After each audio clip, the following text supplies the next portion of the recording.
तो उसमें जो समाधि कहा गया है, तो समाधि का मतलब ये नहीं है कि हम नेत्र बंद कर लें और सांस को रोक लें और बैठ जाएं, ये समाधि नहीं कही गई है। समाधि का मतलब ये कहा गया है, सिया राम मैं सब जग जानी, करहूँ प्रणाम जोर जुग पानी, जलचर थलचर नभचर नाना, जे जड़ चेतन जीव जहाना। सबके अंदर जिस दिन हम भगवान को देखने लगे, वही समाधि है। यम माने इंद्रियों का दमन, पहला उसमें है यम। मैं कल्याण के लिए बता रहा हूँ, उसमें दिया है, लिखा है कि यदि हम भगवान के निकट जाना चाहते हैं तो ये अष्टांग योग का पालन करना अति आवश्यक है। तो यम माने होता है इंद्रियों का दमन। इंद्रियों का दमन क्या होता है? जैसे हमारे जो आँख है, ये आँख कह रही है कि मुझे पिक्चर देखने जाना है, फिल्म देखने जाना है, और पास में मंदिर है, वहाँ कथा चल रही है, तो फिल्म ना देख करके इस नेत्रों को आप संतों का दर्शन कराएं। हमारी आंखें तो कह रही थी कुछ और, लेकिन हमने करा दिया कुछ और। ये होता है इंद्रियों का दमन। हम कहीं भोजन लगा है, हिंसक भोजन अहिंसक भोजन दोनों है। आपका जिह्वा कह रही है कि मुझे जो है गलत चीज़ खानी है, वहाँ से हट करके आप जो है शुद्ध आहार लीजिए, ये हुआ इंद्रियों का दमन।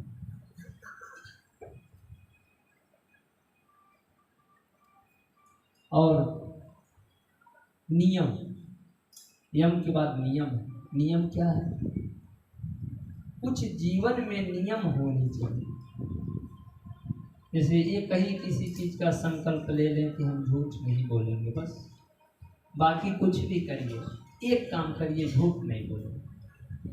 आज जब एक कोई नियम लीजिएगा अपना, तो आप कोई गलत काम नहीं कर पाइएगा। यदि आप ये नियम ले लीजिएगा मैं झूठ नहीं बोलूँगा, तो आप सब सत्य काम करिएगा। कोई भी एक चीज़ का नियम तो लेना ही चाहिए जीवन में। मैं माता पिता को दुखी नहीं करूँगा कभी, बस एक ही संकल्प ले लीजिए। ये हुआ नियम। आसन, तीसरा आसन है। आसन जीतने का प्रयास हर व्यक्ति को करना चाहिए। जैसे आप लोग बैठे हैं, तो 3 घंटा भी बैठना पड़े तो बैठें, बार बार इधर उधर ना होना पड़े। ये होता है आसन जीतना।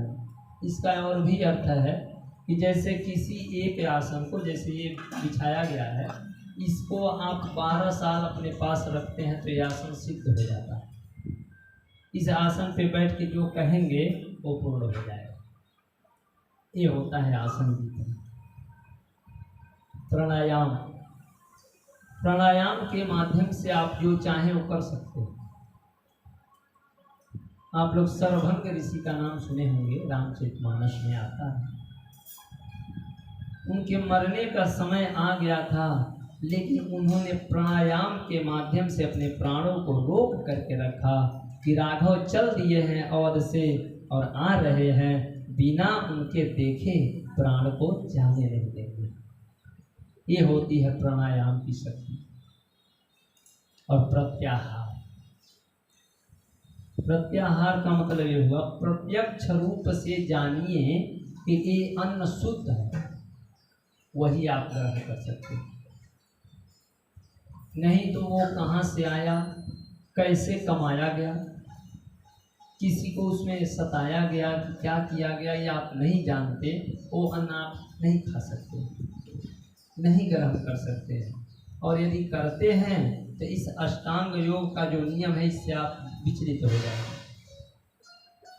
प्रत्याहार का मतलब हुआ प्रत्यक्ष रूप से आपको पता हो कि ये अन्न एकदम पवित्र है, उसी को हम ले सकते हैं। और ध्यान, अब ध्यान लगाना। ध्यान जैसे मंदिर में भगवान जी हैं तो वहाँ हम सामने गए, उस पत्थर को, उस मूर्ति को आप मूर्ति ना मानते हुए उनको भगवान मानिए। या तो मंदिर जाइए मत, यदि नहीं विश्वास है तो मत जाइए, और यदि विश्वास है जा रहे हैं तो वहाँ जा करके टाइम मत खराब करिए। ये निवेदन है, ये वेदों ने निवेदन किया है कि यदि मंदिर में आप चले गए तो वहाँ जा करके कभी पत्थर मत समझिए, भगवान समझ करके और वहाँ उनके तरफ देखिए, फिर नेत्रों को बंद करिए। पहले देखिए, दर्शन करिए, फिर ध्यान करिए और फिर धारणा इसमें आ जाए। जो मूर्ति सामने देखे भगवान मान करके, वो भगवान हृदय में स्थापित हो गए। और जब ऐसे आप करेंगे तब होगा समाधि, और तब सच्चा समाधि हो जाएगा, तब सिया राम मैं सब जग जानी हो जाएगा। आप किसी को देखेंगे तो बुरा नहीं लगेगा, क्योंकि आपकी दृष्टि शुद्ध हो गई। और दृष्टि जब शुद्ध हो जाती है सज्जनों, तो हमको कहीं भटकना नहीं पड़ता। आप वृंदावन जाएंगे, अयोध्या जाएंगे, तीर्थ में जाएंगे, तभी आप संत हो सकते हैं, ये पूर्ण सत्य नहीं है। आप यहाँ भी रह करके और संत बन सकते हैं, भगवान को पा सकते हैं। क्योंकि कहा गया है प्रभु व्यापक सर्वत्र समाना, प्रभु व्यापक सर्वत्र समाना, प्रभु व्यापक सर्वत्र समाना, प्रेम ते प्रगट कोहि नहीं जाना, प्रेम ते प्रगट कोहि नहीं जाना। हिरण्यकश्यपु का नाम कौन नहीं जानता? बताइए, वहाँ दैत्य है, दैत्य के घर भगवान रहते हैं, रहना चाहिए। जब केवल तीर्थ में यदि रहते होते भगवान, तो हिरण्यकश्यपु के घर कैसे आते? वहाँ प्रहलाद जी से हिरण्यकश्यपु ने कहा कि देख, मैं चाहता नहीं था कि अपने हाथों से तुझको मारूं, क्योंकि मेरा बहुत बड़ा अपजस होगा कि अपने पुत्र को अपने हाथ से मार दिया। इसलिए हम चाहते थे कि हमारे अपने नौकरों से मरवाऊं, लेकिन तू तो पहाड़ से फेंकने पर भी बच जाता है, तेल में, गरम तेल में डालने पर भी तू बच जाता है। क्या जानता है तू? कोई माया जानता है क्या? प्रहलाद जी कहे कि नहीं, मैं कुछ नहीं जानता, जो जानता है मेरा गोपाल जानता है, मेरी रक्षा वही करता है।